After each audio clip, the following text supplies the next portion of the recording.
The suburbs west of Minneapolis, Minnesota are preparing for the southwest extension of Metro Transit's Green Line LRT. Construction began in 2017 on the 14.5-mile extension of the light rail line, which presently runs between the downtown cores of the Twin Cities.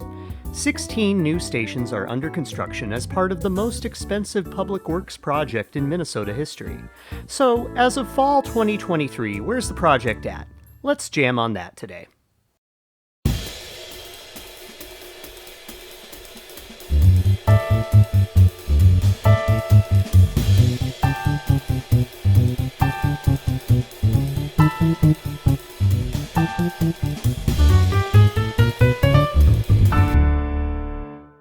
We'll be tracing the Metro Green Line extension inbound today, meandering around the LRT right-of-way as we proceed toward downtown Minneapolis. SouthWest Station is a park-and-ride that wants to be a transit hub.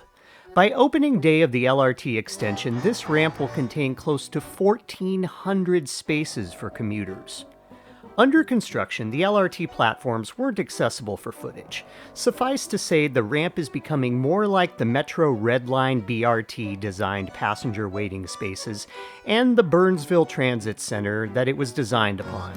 I can't speak on the layout as it is unfinished, but the space is in good working order to serve the modest number of downtown express bus commuters today via Eden Prairie's SouthWest Transit network of buses.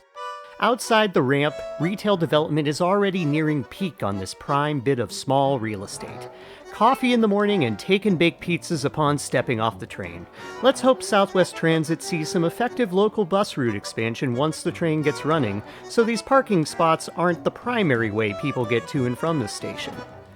The running portions between stations here go from at-grade to elevated, and even through tunnels, as we'll see miles ahead. What strikes me about this part is how essentially complete it appears to be, in a suburb that had initially resisted funding the next station on the line, Eden Prairie Town Center. This station is the closest to the mall made not nearly as famous as Kevin Smith had hoped for when he filmed Mallrats nearby here in the 1990s. Though the LRT treatment of this space has definite New Jersey Transit vibes. Really, this station is ready to go. I felt like a train could be showing up any time. It's complete and even has the power lines strung up. The next portion of the line sees roadside right-of-way eventually breaking off and following a more trail-like routing away from streets in the approach to Golden Triangle Station. This section has the capability to really show off the capacity of LRT as an errand-running, grocery-shopping, truly flexible transit option for suburban commuters. Folks that live in the dense but affluent suburbs southwest of the Twin Cities drive from point to point on routes where nothing beyond infrequent bus service is the norm. LRT looks to change that. There's already development around stations, and the route seems to weave through established neighborhoods as well as new development. Eden Prairie is a lot more receptive to transit than most give them credit for. Makes you wonder if more point-to-point routes outside the downtown core might grow ridership?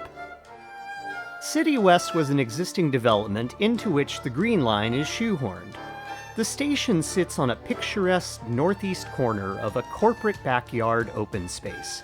If a good deal of coworkers at these suburban locales commute from surrounding suburbs via the line, the Southwest extension might establish something akin to the River Line LRT near Camden, New Jersey. The first tunnel inbound comes beyond City West, helping the Green Line under the Crosstown Freeway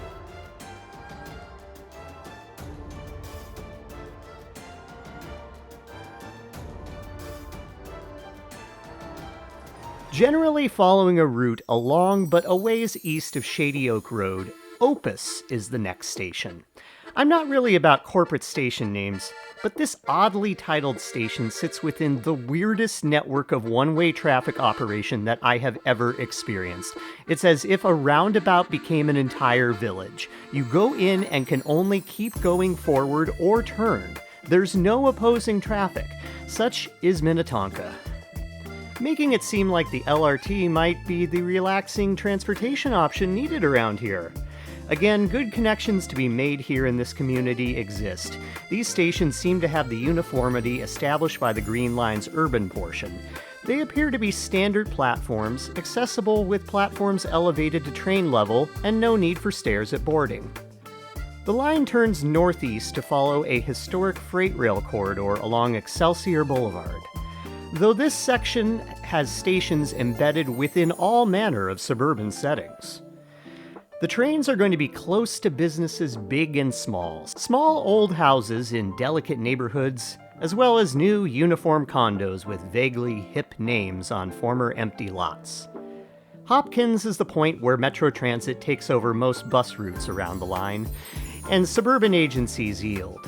The Blake Road, Louisiana Avenue, Wooddale Avenue, and Beltline Boulevard stations will afford Hopkins and St. Louis Park, with plenty of point-to-point transit offerings.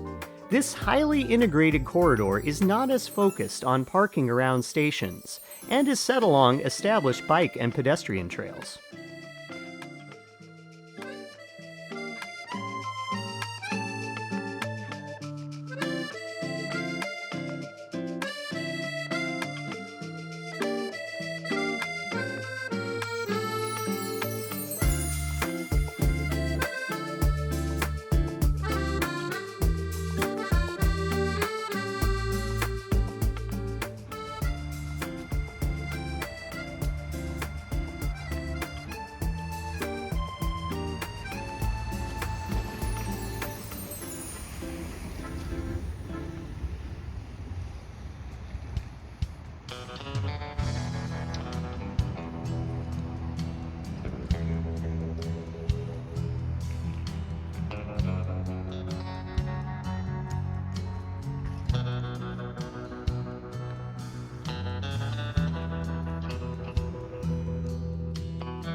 It's into Minneapolis, the highly transit-focused city of the North, where the Green Line's progress slows greatly.